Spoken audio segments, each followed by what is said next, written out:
Already আমরা Schrödinger wave equation সেই সম্পর্কে একটা ক্লিয়ার কনসেপ্ট পেয়েছি।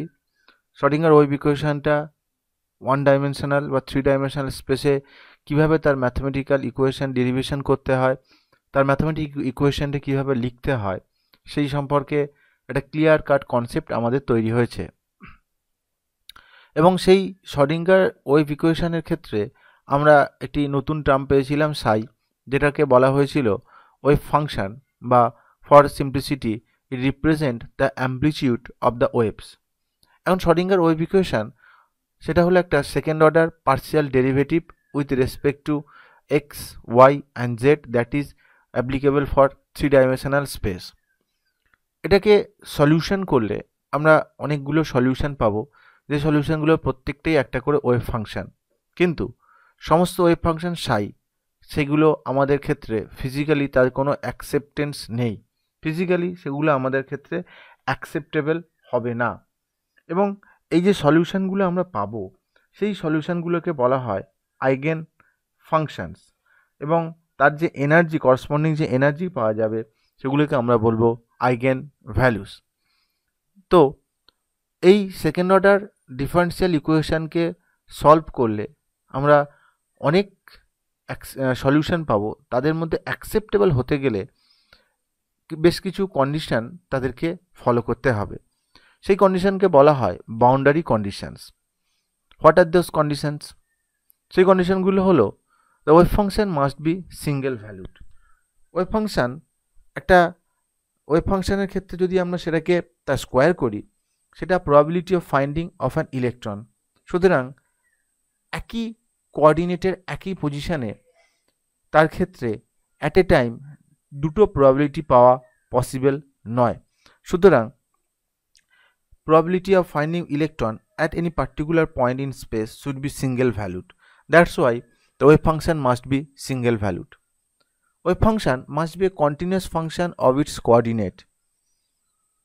As wave function represent the probability of finding of electron must be defined at all position in space, and it cannot change abruptly from one point to the next. That is, যেহেতু এই wave function দিয়ে আমরা probability finding of ইলেকট্রনকে define করতে পারি, তাহলে এটা যদি কোথাও ডিসকন্টিনিউটি থাকে, তাহলে সেই জায়গাটাতে প্রবাবিলিটি অফ ফাইন্ডিং ইলেকট্রন হঠাৎ করে একটা অ্যাব্রাপ্ট চেঞ্জ হয়ে যাবে, যেটা পসিবল নয়, যেটা ফিজিক্যালি কোনো মিনিংফুল ম্যাটার নয়।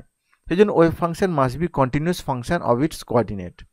শুধু ওয়েভ ফাংশন নয়, ফার্স্ট অর্ডার ডেরিভেটিভ সেটাকেও কিন্তু কন্টিনিউয়াস ফাংশন হতে হবে অফ ইটস কোঅর্ডিনেট।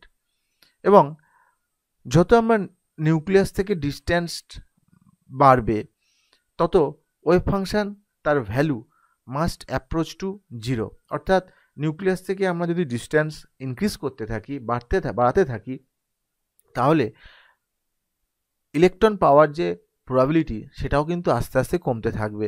এবং সেই জন্য এই wave function must approach to zero as the distance from the nucleus approach to infinity. এবার ইনফিনিটি গিয়ে সেটা মাস্ট অ্যাপ্রোচ টু জিরো হতেই হবে। Wave function must be normalised. এই জায়গাটাতে একটু প্রবলেম আমাদের হয়। নর্মালাইজডের ক্ষেত্রে অনেক ম্যাথমেটিক্যাল ডেরিভেশন আছে, অনেক ম্যাথমেটিক্যাল কনসেপ্ট আছে, এবং থ্রি ডাইমেনশনাল স্পেসে ইন্টিগ্রেশনের মাধ্যমে, অর্থাৎ যে ওয়েভ ফাংশনটা আমরা নিচ্ছি, সেই ওয়েভ ফাংশন মাইনাস ইনফিনিটি থেকে প্লাস ইনফিনিটির মধ্যে সাই স্কোয়ার ডিএক্স ডিওয়াই ডিজেড, অর্থাৎ থ্রি ডাইমেনশনাল স্পেসে ওয়েভ ফাংশনের স্কোয়ারকে ইন্টিগ্রেশন করলে তার ভ্যালু হবে ইকুয়ালস টু 1। এটাই হচ্ছে নর্মালাইজেশন কন্ডিশন। কিন্তু যদি আমরা খুব সিম্পলভাবে এটাকে একটু আন্ডারস্ট্যান্ডিং করতে চাই, বুঝতে চাই, তাহলে আমরা বলতে পারি যে psi is nothing but the probability of finding of electron. Actually psi নয়, psi square is nothing but the probability finding of electron, অর্থাৎ psi square যেটা, that is related to the probability of finding of an electron.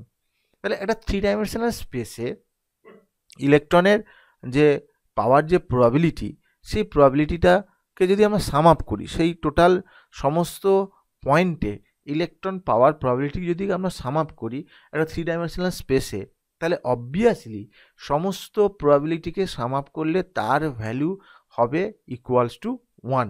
This is the normalization condition. এটাকে আমরা mathematically express করি, কিন্তু এটাকে আমরা express করতে পারি এরকম একটা ফিজিক্যাল সেন্স দিয়ে, এটাকে আমরা এই মুহূর্তে একটা জিনিস বুঝে নিতে পারি।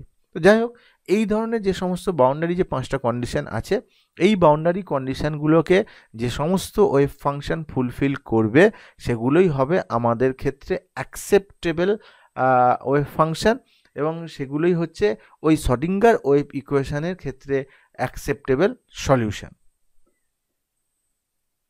এবার আমরা যদি এই ধরনের কিছু কার্ভ দেখি, যে কার্ভের ক্ষেত্রে তার যে এক্স কোঅর্ডিনেটটা আছে, এক্স কোঅর্ডিনেটে থাকবে ওয়েভ ফাংশন সাই, প্রত্যেকটার ক্ষেত্রে এক্স কোঅর্ডিনেটে থাকবে ওয়েভ ফাংশন সাই, এবং এর ক্ষেত্রে যদি আমরা কিছু গ্রাফ ড্র করি, first one is like this. এখন তোমাদের এখান থেকে বলতে হবে যে এই ধরনের যে কার্ভগুলো আমি ড্র করছি অ্যাকর্ডিং টু বাউন্ডারি কন্ডিশন, এই বাউন্ডারি কন্ডিশন থেকে এই ধরনের যে কার্ভগুলো আমি ড্র করছি, সেই কার্ভগুলো আদৌ অ্যাকসেপ্টেবল হবে কি না, তাদের কোনো অ্যাকসেপ্টেবিলিটি আছে কি না, সেটা আমরা জাজ করব।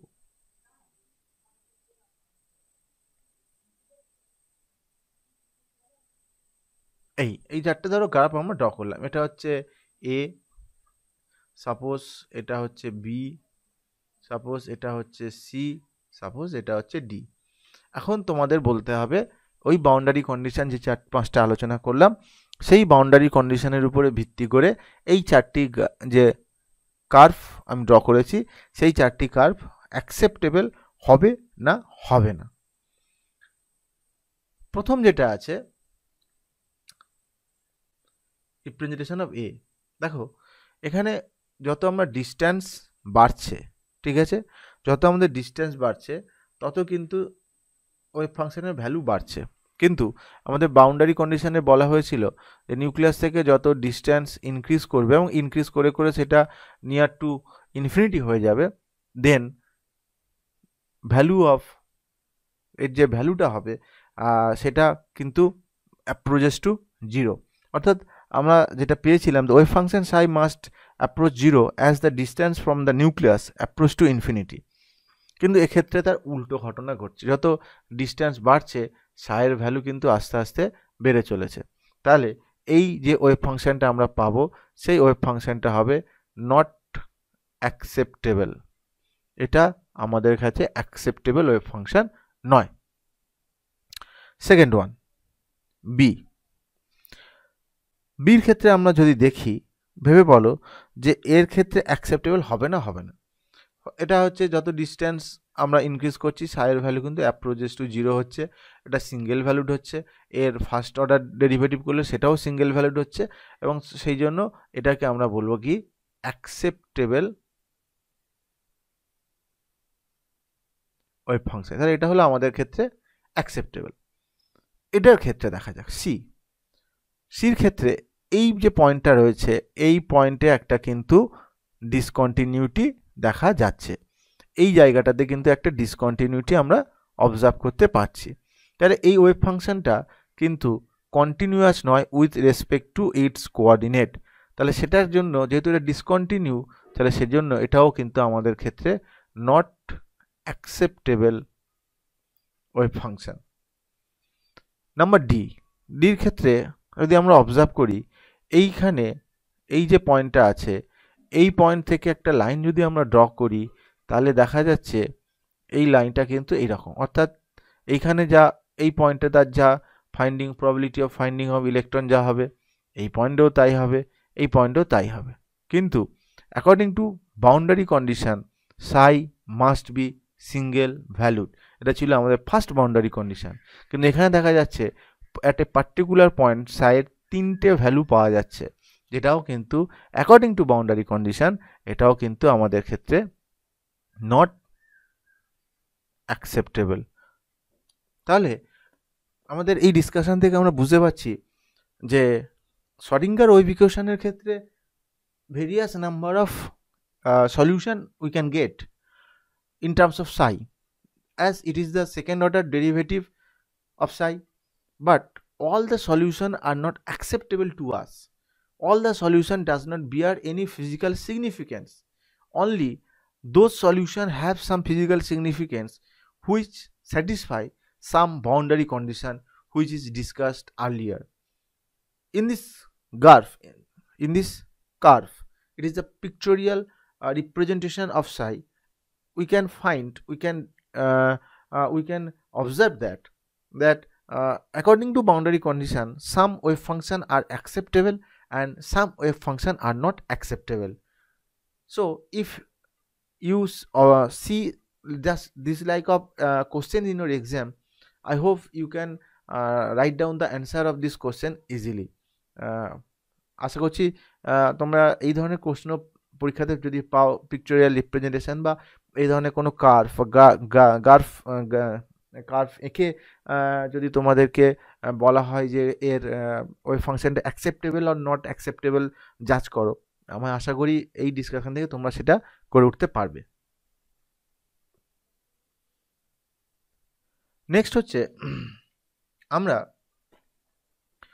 এই যে সাইটাকে রিপ্রেজেন্ট করছিলাম কার্টেসিয়ান কোঅর্ডিনেটে। Cartesian coordinate means x y z 3 dimensional একটা কোঅর্ডিনেট। কিন্তু এই শর্ডিঙ্গার ওয়েভ ইকুয়েশনের মেজর প্রবলেম এই কার্টেসিয়ান কোঅর্ডিনেট হলো যে আমরা যদি ভেরিয়েশন দেখাতে চাই psi with respect to x y z simultaneously, অর্থাৎ একসাথে সাইয়ের ভেরিয়েশন এক্স ওয়াই জেডের রেসপেক্টে কেমন হবে তার একটা ভেরিয়েশন আমরা যদি পিকচরিয়াল রিপ্রেজেন্টেশন দেখাতে চাই, we need 4 dimensional graph. Thus the separation of variable is necessity, but this is not possible with the Schrodinger wave equation in Cartesian coordinate. Thus the above equation needs to be transferred into a spherical polar coordinate. অর্থাৎ এই ইকুয়েশনটাকে ঠিক রেখে আমাদের সঠিকভাবে represent করার জন্য সাইয়ের variation with respect to x y z আমাদেরকে এটাকে একটা স্পেরিক্যাল পোলার কোঅর্ডিনেটে ট্রান্সফার করে নেওয়া হয়। এখানে আমরা যদি দেখি যে এটা একটা এটা একটা কার্টেসিয়ান কোঅর্ডিনেটের এটা ধরো জেড অ্যাক্সিস, এটা ধরো ওয়াই অ্যাক্সিস, আর এটা ধরো এক্স অ্যাক্সিস। এখানে একটা পয়েন্ট নেওয়া হয়েছে পি, ঠিক আছে। এই পি এর একটা প্রজেকশন রয়েছে এখানে, এবং এইটা অরিজিনটাকে আমরা ধরছি ও, এবং the angle between z and this P radius vector যেটাকে O P, this angle is theta and this angle is phi.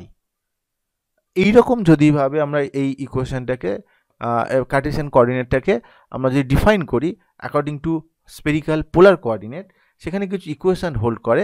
সেটা হচ্ছে এই যে ওপি, যেটাকে আমরা বলছিলাম radius vector, that is r square equals to x square y square plus z square. এছাড়াও আরও কিছু ইকুয়েশন আছে, যেমন x equal to r sine theta cos phi, y equal to r sine theta sine phi, and z equals to r cos theta. এই রকম mathematical কিছু ইকুয়েশনকে মাথায় রেখে আমরা যদি শ্রোডিঙ্গার ওয়েভ ইকুয়েশনের ওয়েভ ফাংশনটাকে কার্টেসিয়ান 3 ডাইমেনশনাল কার্টেসিয়ান কোঅর্ডিনেট থেকে চেঞ্জ করি two show the variation of psi with respect to x y z simultaneously, then we have to change to the spherical polar coordinate from the Cartesian coordinate, and the equation of Schrodinger wave equation looks like as follows. আমি ইকুয়েশনটা লিখছি।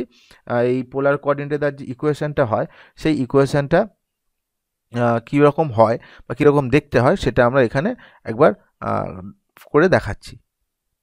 Cartesian coordinate থেকে পোলার কোঅর্ডিনেটে transfer করলে ইকুয়েশনটা এরকম দেখতে হয়। এত বড় একটা ইকুয়েশন, এখন স্বাভাবিকভাবে তোমাদের মনে হচ্ছে যে এত বড় ইকুয়েশনটাকে মেমোরাইজ করতে হবে। মেমোরাইজ করার এই লেভেলে অ্যাটলিস্ট কোনো দরকার নেই। তোমরা জাস্ট ইকুয়েশনটা কেমন হয় দেখতে, যে আমরা কার্টেসিয়ান কোঅর্ডিনেট থেকে পোলার কোঅর্ডিনেটে ট্রান্সফার করলে সেটা দেখতে কেমন লাগে, সেটা দেখতে কেমন হয়, হ্যাঁ, সেটাকে আমরা জাস্ট একটা তোমাদের দেখিয়ে রাখলাম যে এটা এরকম হয়। তার মানে এখান থেকে আমরা দেখতে পাচ্ছি যে সাই যেটা আছে, যে আমাদের ওয়েভ ফাংশন ছিল সাই, সেই psi is nothing but a function of 3 main factor. এখান থেকে আমরা যেটা দেখতে পাচ্ছি যে সাই যেটা আমাদের ছিল, psi is a function of R, theta and phi. এখন এই ভেরিয়েবলগুলোকে যদি আমরা সেপারেশন করি তাহলে পাওয়া যায় সাই ফাংশন অফ আর আর, this looks like this and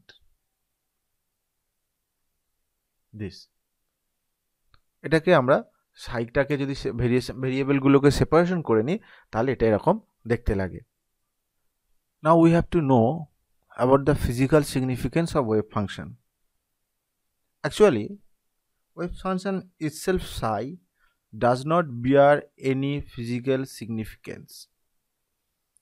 The physical significance have psi square or psi star, where psi star is the complex conjugate of psi.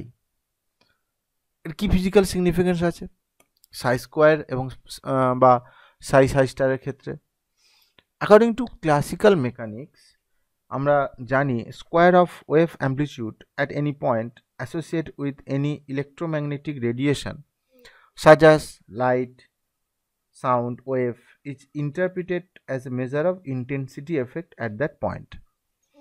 From very beginning, from the Schrödinger wave equation এ আমরা যে সলিউশনটা আমরা পেয়েছিলাম সাই, সেটাকে বলেছিলাম wave function বা ইট represent the amplitude.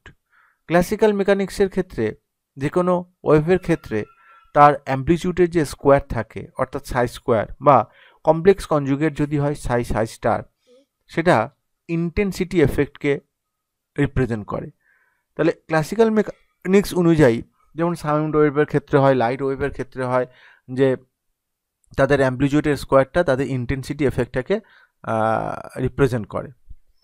কিন্তু আমরা যদি এই কনসেপ্টটাকে ডি ব্রগলিস ম্যাটার ওয়েভের ক্ষেত্রে এক্সট্রাপোলেটিং করি তাহলে সাই স্টার বা সাই square may be interpreted as the measure of density of electronic charge when the wave equation is applied to the electron wave. ডি ব্রগলির ওয়েভ পার্টিকেল ডুয়ালিজম ছিল, সেই ডুয়ালিজমের অনুযায়ী যদি আমরা এই ওয়েভ ফাংশনের যে কনসেপ্টটা বা ওয়েভ ফাংশনের অ্যাম্পলিটিউডের স্কোয়ারটা ইন্টেন্সিটি এফেক্টের সঙ্গে যে প্রপোর্শনাল, সেটাকে যদি আমরা ডি ব্রগলির যে থিওরি তার উপরে এক্সট্রাপোলেটিং করি এবং যখন ইকুয়েশনটা ওই ইকুয়েশনটা ইলেকট্রনের ক্ষেত্রে অ্যাপ্লিকেবল হবে তখন সাই স্কোয়ার বা psi star represent measure of density of electronic charge. Another statistical interpretation was given by Max Born in 1926. তিনি কি বললেন? তিনি বললেন যে আমরা এই যে একটা স্মল ভলিউম এলিমেন্ট ধরে নিই ডি টাউ, সেক্ষেত্রে সাই square d tau or Sai star d tau এর একটা মিনিংফুল রিপ্রেজেন্টেশন বা মিনিং রয়েছে। মিনিংটা হচ্ছে সাই star d tau or Sai star d tau বা সাই square d tau is the proportional to the probability of finding the particle in the volume d tau. ঠিক একই রকমভাবে আমরা বলতে পারি যে এই সাই স্কোয়ার ডি টাউ বা সাই স্টার ডি টাউ এটা ওই small volume element d tau এর মধ্যে প্রবাবিলিটি অফ ফাইন্ডিং দ্য পার্টিকেলকে রিপ্রেজেন্ট করছে। যদি এই ওয়েভ ফাংশনকে আমরা ইলেকট্রনের ক্ষেত্রে অ্যাপ্লিকেশন বা অ্যাপ্লাই করি তাহলে আমরা বলতে পারবো সাই স্কোয়ার ডি টাউ বা psi star d tau it is nothing but the probability of finding of an electron in small volume element d tau with respect to x y z or space. অর্থাৎ psi square d tau বা psi star according to Max বর্নের যে interpretation সেটা থেকে আমরা একদম confirm যে এই ওয়েভ ফাংশনের স্কোয়ার বা তার কমপ্লেক্স কনজুগেটেড মাল্টিপ্লিকেশন এটা হচ্ছে finding probability of finding an electron in small volume element d tau. একটা ছোট্ট জায়গার মধ্যে একটা স্পেসের মধ্যে একটা ইলেকট্রনকে পাওয়ার যে প্রবাবিলিটি সেটাকেই রিপ্রেজেন্ট করে সাই স্কোয়ার অথবা সাই স্টার। এটাই হচ্ছে ওয়েভ ফাংশনের একটা ফিজিক্যাল সিগনিফিকেন্স। তাহলে আজকের আলোচনাতে আমরা ওয়েভ ফাংশানের যে বাউন্ডারি কন্ডিশন, তার পিক্টোরিয়াল রিপ্রেজেন্টেশন, সেখান থেকে তার ফিজিক্যাল সিগনিফিকেন্স, সেখানে তার কার্টেসিয়ান কোঅর্ডিনেটে রিপ্রেজেন্ট করার যে প্রবলেম, এবং সেই প্রবলেমকে ওভারকাম করার জন্য যে আমাদের পোলার স্পেরিক্যাল পোলার কোঅর্ডিনেটে ট্রান্সফরমেশন, এই সমস্ত জিনিস আমি ডিটেলসে আলোচনা করলাম।